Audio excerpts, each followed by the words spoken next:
Olá a todos, como estão? Espero que bem. Vamos lá. Olha só, meu primeiro contato com Louca Obsessão foi pelo cinema, aquele filme da década de 90 com James Caan e a Kate Bates. Aliás, pelo seu desempenho, ela acabou ganhando o Oscar de melhor atriz. É um filme do Rob Reiner e não foi a primeira vez em que ele levou para o cinema uma adaptação de uma obra do King. Ele havia feito isso anteriormente com Conta Comigo, aquele filme maravilhoso com os garotinhos que saem em uma jornada de descobertas na intenção de encontrar, de ver o corpo de um garoto falecido. Uma história que foi baseada na novela O Corpo, uma das 4 novelas que estão na antologia Quatro Estações, a qual, aliás, eu tenho resenhado em meu blog, comparando cada história ali que foi adaptada para o cinema com justamente essa adaptação cinematográfica. Quem tiver interesse, dá uma passada lá no blog, vou deixar tudo aqui na descrição deste vídeo. Aliás, uma breve à parte, das 4 novelas daquela antologia, apenas uma não foi adaptada ainda para o cinema, que é a novela O Método Respiratório. Aliás, uma ótima novela, como tudo que está ali naquele livro fenomenal. Mas vamos voltar aqui a Misery. Do que se trata Misery, para quem não conhece? O mote é bem simples. O Paul Sheldon é um prestigiado dentro do grande público autor de romances popularescos, onde a grande personagem criada por ele é justamente a Misery. Ele não é levado a sério pela crítica especializada, justamente por este ardil, por assim dizer, literário, de insistir junto a um tipo de leitor considerado pela crítica especializada menos privilegiado intelectualmente, insistir nessa coisa comercial da Misery. Romances de época com a mulher sensual, forte, homens lutando por ela, aquela coisa toda. Então, há algum tempo ele tinha matado a Misery em um romance chamado Filho de Misery, acabou com ela e vai tentar uma nova vida como um escritor mais sério. Ele quer agradar agora a crítica especializada, já está com muita grana, não tem mais preocupação em vender tanto livro, e ele escreve um romance chamado Carros Velozes. Ele está em um resort, em um hotel onde ele gosta de ir para escrever, e na volta, em razão de uma nevasca, ele sofre um acidente e é socorrido pela Anne Wilkes, que é uma psicótica, e o pior, não apenas uma psicótica qualquer. Ela é a fã número 1 do Sheldon. Ela leu todos os seus livros, exceto que ela ainda não leu Que Traz a Morte da Misery. Por quê? Aqui fica mais explicado. Ela fica aguardando um tempo para que o livro seja lançado em brochura de supermercado, uma versão mais barata. Ela não compra a primeira versão em capa dura. Então, quando o Sheldon está lá, é justamente quando a versão em brochura chega no mercado da cidade. Ela compra, descobre, ela já está maluca e já está aprisionando o Sheldon. Isso fica claro logo no começo do romance. No filme não, no filme ela ainda parece ser uma boa pessoa, diz que não pode buscar ajuda em razão da nevasca, que estão sem telefonia, então não dá para telefonar para ninguém. E aqui não, desde o início a gente percebe que a vida do Sheldon será um inferno, e ele percebe isso também. Então ela vai ao mercado, compra a brochura onde Misery morre, fica louca, com isso mais loucas que já está, queima o manuscrito que estava no carro, o carro tombado do Sheldon. O nome do manuscrito do livro viria a ser Carros Velozes, ou melhor, ela não queima, obriga a queimar. Diz que aquilo ali é um romance ruim, cheio de palavras chulas, não está gostando daquilo e quer que ele sente e escreva o retorno de Misery. Então ele terá, sob tortura física e psicológica, que escrever um romance trazendo a Misery de volta. A personagem preferida desta maluquinha, a fã número 1 do Sheldon. Mas enfim, aqui a gente se depara com torturas muito mais atrozes do que as vistas no cinema. Logo no início, como eu falei, a Anne não faz questão de disfarçar que ela é louca e que quer torturar o seu escritor preferido. Logo aqui nos primeiros dias, ele tem que beber da própria urina. Olha só, Paul tinha que urinar. Ele esticou o lençol de cima em volta do pênis, improvisando um filtro, e urinou nas mãos trêmulas, curvadas em concha. Ele tentou pensar naquilo como reciclagem, bebeu o que conseguiu segurar e lambeu as palmas da mão. Já começam aqui as torturas, quando ela o deixa sem medicação, sem água e sem comida. E quanto à medicação, ainda outro aspecto bem interessante aqui do livro, o vício. o King criou uma droga que não existe, esse nome no mercado, que no caso se trata do Novril, uma droga à base de codeína extremamente viciante. E o Paul fica viciadíssimo nesta droga. Já no início aqui, a gente já percebe sua devoção pela droga, como a gente pode ler, por exemplo, aqui. Quando ela vai finalmente liberar o Novril, ele já está viciado. Ele, oh meu Jesus, o doutor chegou, arquejou Paul. Ele rasgou o celofane com os dentes e mastigou 3 comprimidos, mal percebendo o gosto terrivelmente amargo.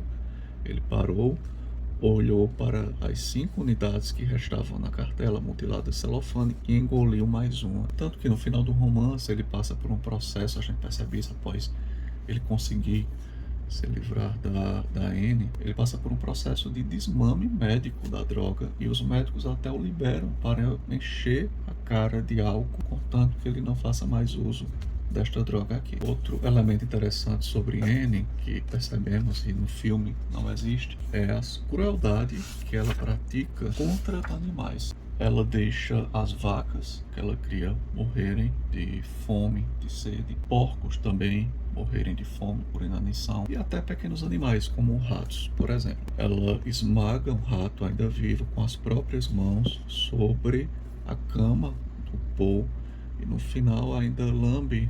Ela fica absorta, às vezes meio catatônica, ainda lambe os dedos como se aquilo fosse ketchup ou molho de tomate. Olha só, a mão que segurava o rato fechou-se em um punho. Os olhos de Anne continuavam com a expressão distante e vazia. Paul queria olhar para o outro lado, mas não podia. Tendões começaram a se destacar na parte de dentro do braço de Anne. Sangue escorreu da boca do rato em um fluxo fino e abrupto.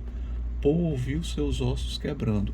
E então os dedos grossos de Anne enfiaram-se na carcaça, desaparecendo até a segunda falange, ou seja, ela foi enfiando os dedos no rato. Sangue espirrou no chão, os olhos baços da criatura se estufaram. Aqui também é interessante a gente perceber que sua série de crimes em recortes no álbum, o álbum até possui o título, né, Doces Lembranças, e esse álbum está no filme, mas aqui é bem diferente, porque os crimes são bem maiores. Ela matou o próprio pai, sempre conseguindo escapar, né, simulando um acidente, matou uma colega de quarto durante a faculdade, em uma simulação também de acidente muito parecido com a do pai. Por onde ela trabalhou, ela matou idosos e bebês. Isso no filme é mostrado, ela passa até por um inquérito em razão disso. É uma mancha em seu passado. E ela também matou um ex-namorado chamado Andrew Pomeroy, que foi um caronista, ela encontrou por acaso, e é interessante que é outro elemento bem presente nas obras do King. A comunicação entre obras. Este Andrew, ele conheceu o hotel Overlook, onde se passa a trama de O Iluminado e de Doutor Sono, né? A continuação de O Iluminado sempre tem essas comunicações nos romances de King. Quanto ao seu ex-marido, ela nunca o matou aqui no romance. Ele conseguiu escapar da esposa num divórcio tumultuado, alegando agressões psicológicas. Outra coisa aqui bem presente no filme nós não temos é que a casa de Anne costuma ficar imunda quando ela está em crise psicótica mais profunda, com restos de comidas espalhadas por todo o espaço. Esse apetite voraz, aliás, da maluca, é algo bastante destacado aqui. Sua compulsão por comer porcaria, principalmente porcarias que levam muito açúcar e litros de refrigerante, principalmente Pepsi. Enquanto no cinema, isso é interessante de se destacar, o castigo físico mais severo imposto a Sheldon são os pés quebrados. No romance, isso é bem pior. Ela pratica esta antiga técnica chamada de PAR, P-E-A-R, inutilizar o pé de um fujão. Isso era utilizado em colônias britânicas na África para penalizar escravos que ali trabalhavam e roubavam diamantes. Então, para continuar utilizando essa mão de obra, eles faziam o que? O peamento do cidadão. Tornava ele inutilizado para caminhar, para não fugir mais, uma forma de castigo, também para os outros, nessa forma de castigo, para que os terceiros tivessem medo, mas ele pudesse ainda se rastejar e usar as mãos na atividade de extrair pedras preciosas. Então, esse peamento do Sheldon, ela não faz quebrando os pés dele com marreta, como no cinema, que já é uma cena muito chocante. Ela, na verdade, corta um dos pés com um machado sem qualquer tipo de anestésico ou de sedativo. E para estancar o sangramento, ela utiliza um maçarico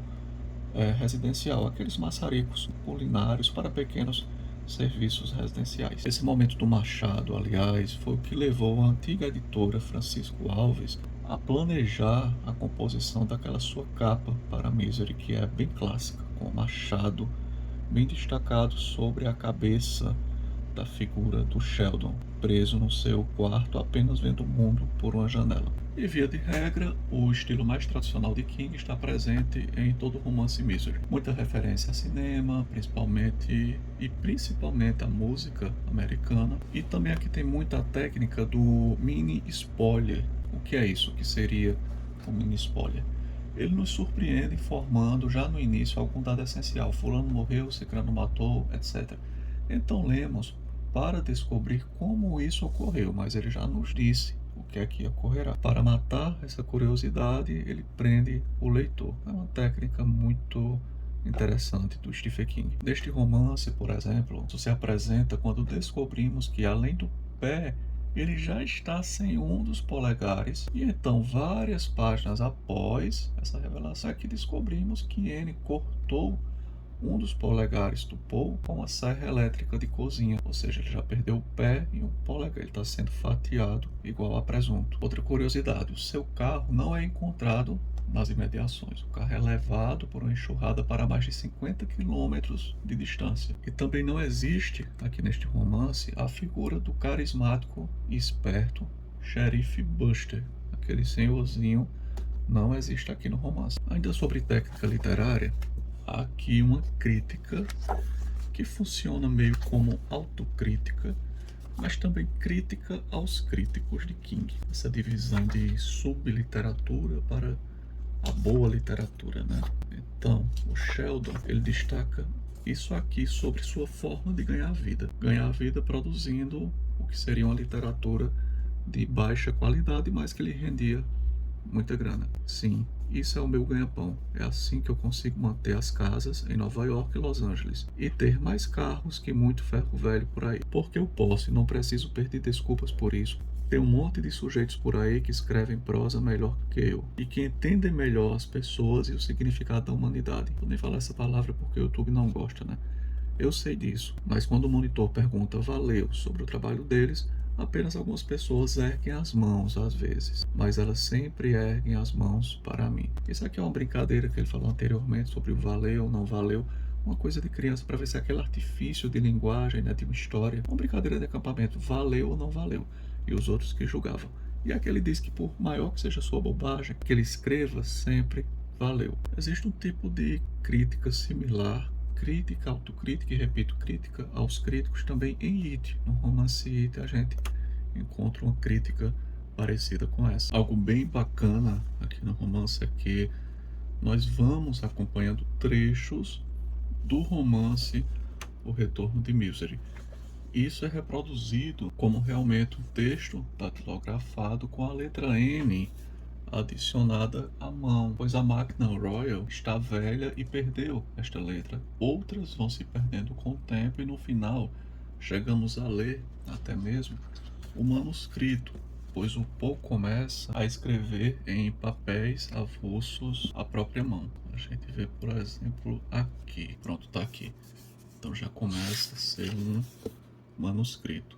E é interessante este romance, O Retorno de Misery, que o Sheldon é obrigado a escrever, porque percebemos aqui no romance de King como o romance escrito à força não foi apenas essencial para a sua sobrevivência junto a Anne. Como ele diz aqui em várias passagens, você também foi a Sherazade de si mesmo. Ou seja, isso de ser a Sherazade de si mesmo para conseguir a sobrevivência por 1001 noites. Com isso ele nos diz que escrever O Retorno de Misery o ajudou a manter a própria sanidade, a aguentar o tranco e a lutar pela sobrevivência, sem ceder aos desejos eventuais de abreviar a própria vida ou de ser logo executado por sua captora. O final aqui não é tão simples, tão rápido, tão abrupto como é no cinema. A luta entre Sheldon e Wilkes é mais brutal. Ele acerta suas costas com a Magnum Royal e a joga sobre o fogo, a sufoca com folhas em chamas e também se queima bastante no processo. Foge para o banheiro onde se tranca e ainda apaga por alguns momentos. Quando ele consegue ajuda policial, a polícia já estava de olho na Anne por várias razões, até porque ela matou um policial há pouco tempo. Eles suspeitam que ela matou. Quando ele por acaso viu o Sheldon lá na casa, ela mata esse policial e leva para uma cabana que ela possui nas montanhas. Então eles já começam a ficar de orelha em pé contra ela. Em resumo, quando essa força policial chega para ajudá-lo, encontram o corpo da maluca. Mas mais à frente, o Sheldon nos diz, o Stephen King nos deixa com esse suspense, né? Nossa, será que ela sobreviveu e fugiu? Não. No final, o Sheldon nos diz que ela pulou a janela, conseguiu chegar até o celeiro, onde finalmente chegou a falecer devido ao trauma na cabeça. No meio da briga, ela bateu a cabeça na velha máquina de escrever. E com esse trauma, conseguiu chegar até o celeiro, onde a encontraram com a mão segurando uma motosserra elétrica. Seria sua última desforra contra o Sheldon. E sabemos que o Paul Sheldon publicará o romance O Retorno de Misery, e sabemos também que será um livro muito bem vendido, de acordo com o seu editor, até mesmo em razão da publicidade feita, né, em torno do seu sequestro, do seu cativeiro e das condições sob as quais aquele romance foi escrito. Enfim, eu gostaria que este vídeo ficasse mais curto, mas realmente não dá para falar sobre o romance de King em poucas palavras. Eu gosto mais de resenhar de forma escrita os trabalhos, as obras de King. Vou deixar algumas coisas aqui linkadas para quem se interessar. E tá aí, sugestão de leitura. Livro excelente, Misery, e o filme Louca Obsessão. Eu adoro aquele filme. É isso, basicamente. Fico por aqui. Um abraço a todos vocês e até a próxima.